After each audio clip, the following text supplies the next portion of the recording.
9 de la mañana, 45 minutos. Seguimos compartiendo mañanas de estudio y es momento del espacio de salud a cargo del doctor Roberto Simioli. Buenos días, doctor, ¿cómo le va? Buen día, ¿cómo está? Saludo a toda la vida. Muy bien. Doctor, hoy vamos a hablar de neumonía. Sí, en particular por el periodo que estamos viviendo del año, estamos en pleno invierno. Y obviamente una de las patologías que preocupan en particular es la neumonía aguda, también conocida como neumonía aguda de la comunidad. Los médicos somos de utilizar abreviaturas y es lo que habitualmente conocemos como NAC, neumonía aguda de la comunidad. Hay una cosa importante que ya hemos planteado en otros programas con respecto a la importancia que tiene la prevención, ya que en este momento tenemos vacuna para prevenir neumonía o infecciones por neumococo en general, que incluyen también la meningitis y la enfermedad invasiva por el neumococo, ya que este germen, como bacteria, llega a representar hasta un 50% del total de las neumonías bacterianas. Entonces, tenemos como recurso preventivo el uso de la vacuna ya incorporada al calendario oficial de la vacuna 13 valente, y en el caso de los mayores o en aquellos que tienen factores de riesgo mayores de 65 años de edad, tenemos también otra vacuna que es la 23 valente, de un espectro más amplio, que fundamentalmente por lo menos trata de prevenir este 50% que representan las neumonías agudas bacterianas de la comunidad. Así todo, hay otro tema en particular que nos tiene que poner en alerta, y es el hecho de la circulación de los virus influenza, los virus de la gripe. En particular porque, bueno, tenemos casos registrados a nivel país, inclusive en la propia provincia de Buenos Aires, de cuadros de neumonías virales. Digo en particular porque hoy por hoy estas neumonías también tienen tratamiento. El hecho está que disponemos de dos drogas en particular para estas neumonías, que son los Celtamivir, el nombre comercial quizá no es ético nombrarlo, pero conocido como Tamiflu. Claro. Y lo mismo con respecto a Zanamivir, que es un polvo que se hace como un spray y que de alguna forma es tan efectivo como esta droga que mencionaba anteriormente.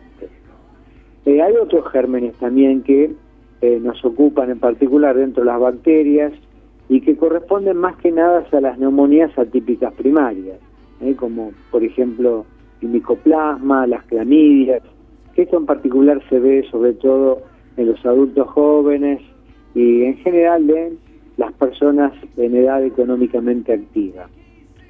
Así todo, hay una serie de neumonías en particular que afectan a huéspedes especiales que tienen, por ejemplo, neutropenia, o sea, glóbulos blancos bajos, y en general secundarios a patologías de base, como pueden ser cáncer, SIDA, desnutrición, y también otras situaciones de factor de riesgo, como pueden ser los déficits de la inmunidad, tanto humoral, la que está relacionada con los anticuerpos, como así también la inmunidad celular, que es la que está obviamente relacionado con las células.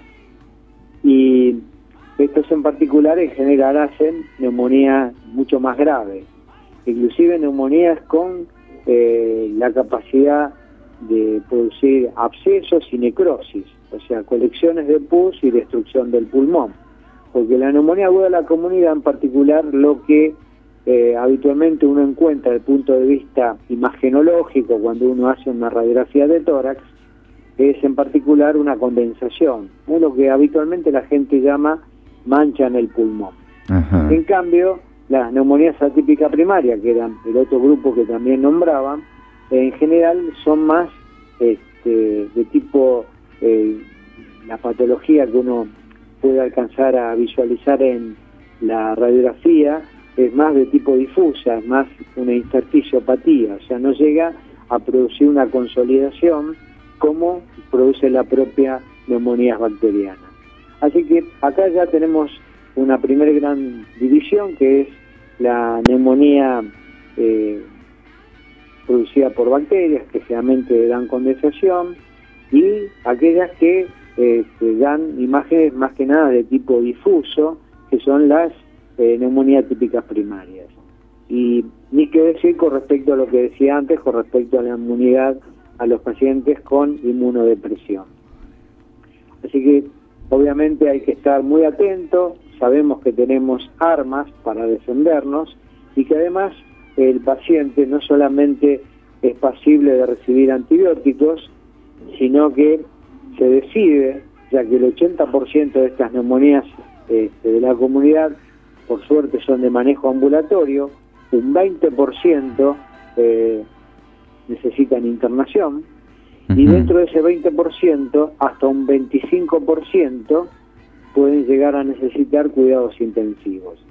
Y esto en última instancia obviamente lo va decidiendo el médico en base a la exploración física, al interrogatorio, a las imágenes, inclusive a los estudios microbiológicos que se tratan de hacer en particular para encontrar el germen causal, como puede ser una baciloscopía de esputo, como puede ser el hemocultivo, inclusive otro tipo de estudios que no me parecen que sería importante entrar, más que nada porque es de manejo netamente técnico del profesional médico, y creo que con lo que dijimos tenemos un panorama amplio, ya que inclusive el propio laboratorio general ayuda a ubicar al propio paciente con respecto a la situación en el que está, porque como decía antes, el tratamiento no es solamente con antibióticos, sino también hay que hacer lo que se llama el tratamiento de sostén.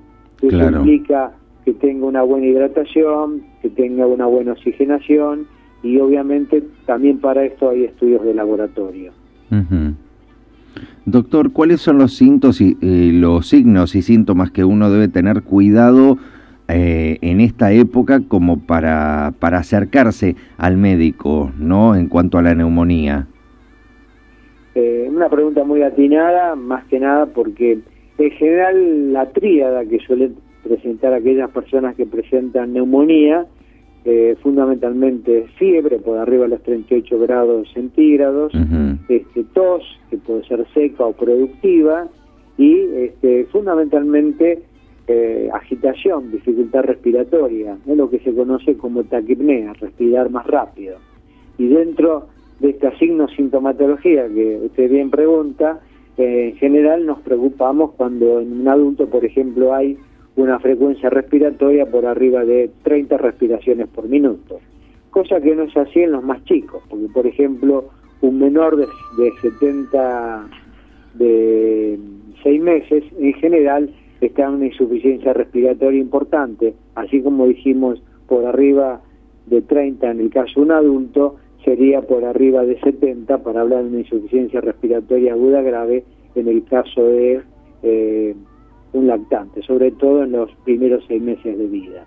Entonces, ahí el médico tiene recursos también para saber cómo está oxigenando el paciente, desde hacer una saturometría, que se hace obviamente con un aparato electrónico, y por ahí estudios más importantes, más sofisticados, como puede ser una gasometría arterial, que es directamente hacer una extracción de sangre de una arteria periférica. Perfecto. O sea que eso es lo que hay que tener en cuenta, la fiebre y la tos, como para acercarse al médico y hacerse los chequeos. La respiratoria como una tercer pata de esta tríada, para de alguna forma orientar a las personas. Así todo, siempre no nos cansamos de decir de que lo importante es tratar de hacer un diagnóstico temprano para obviamente hacer un tratamiento oportuno.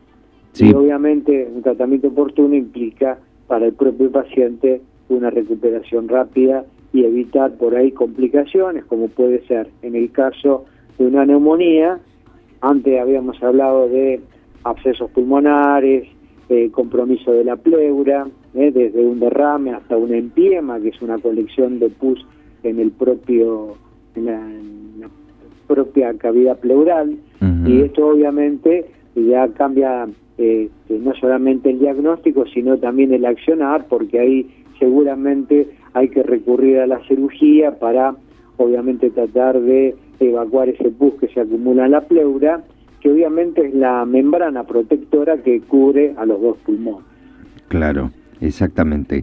Y algo muy importante también en esta época, no automedicarse y ante cualquier síntoma recurrir al médico para no tapar ninguno de los síntomas en este caso.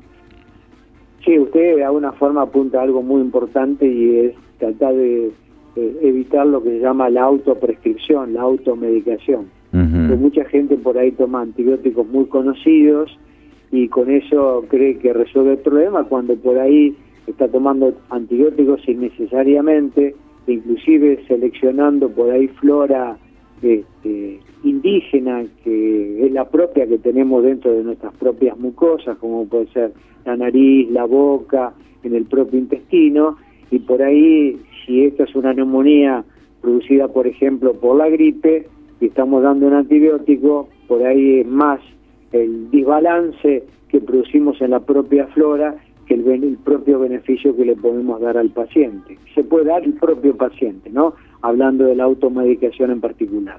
Claro, exactamente. Bueno, creo que ha quedado más que claro el tema, doctor. ¿Tenemos que aclararle algo más a la gente sobre esto? Sí, habría mucho más para extenderse, pero me parece que lo más sustancial lo hemos abordado, y creo que las preguntas han sido, como siempre, muy ajustadas, en particular para aclaración, obviamente, de la audiencia.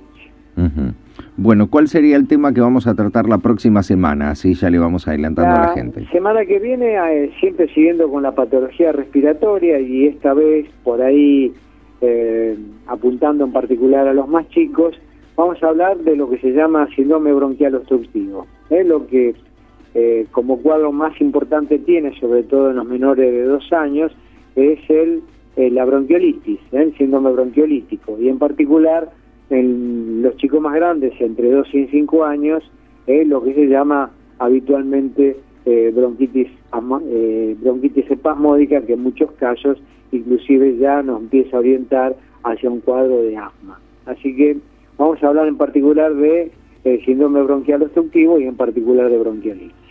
Muy bien, doctor. Ha sido un gusto hablar con usted en esta mañana, y vuelvo a recalcarle a toda la gente que ante cualquier duda consultemos al médico, no busquemos nada en internet y no nos automediquemos para no tapar ningún síntoma.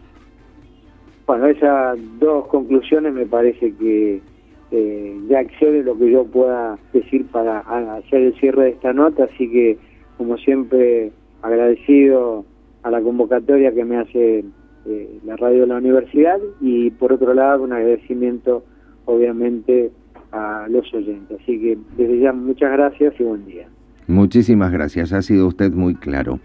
Hablábamos en este caso en el espacio de salud junto al doctor Roberto Simioli sobre neumonía, y la semana que viene vamos a hablar sobre síndrome bronquial obstructivo, bronquiolitis, para que lo tengan en cuenta y para ya irse preparando para este espacio.